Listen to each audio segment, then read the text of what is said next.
السلام علیکم ورحمت الله وبرکاته.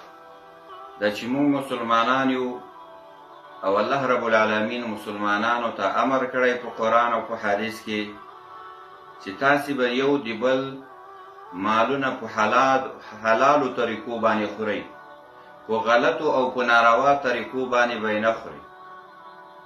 ډېر خلک نن سبا په دې غلط فهمۍ کې مبتلا دي او د حرص د وجې نه هغه یوه نوې لاره ایجاد کړې ده.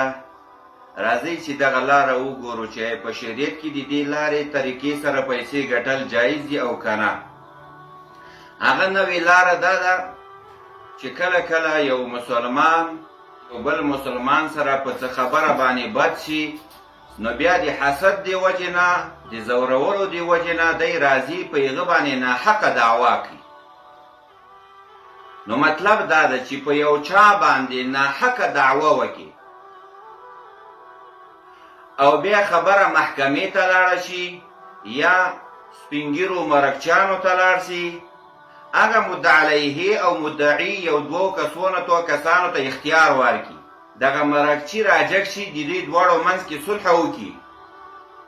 د مدعي دپاره په مدعی علیه باندې یو څو روپۍ کیدي چې خیر ته مونږ دا صلح کوو، اوس د دعوه کړې ده نو ته دومره روپۍ ورکړه، 1 روپۍ 10 روپۍ 100 روپۍ ورکړه. آیا دغه مدعي ته دا د مدعي علیه دا د پیسو خوراک جایز ده که نه ده؟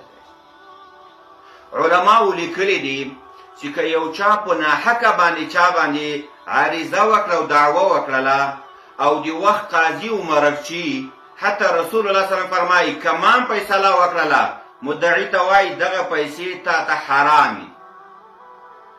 یو چا په ناحقه دعوه وکړله، مرکچیانو پیسې درته کېښودې، نو ای دعوه کوونکې دغه پیسې چې ته د ده نه اخلې او ته یې خورې، هغه غریب خو درکړلې ځکه ځان یې خلاص کړ له مجبوریت نه، له دعوې نه، له تکلیف نه.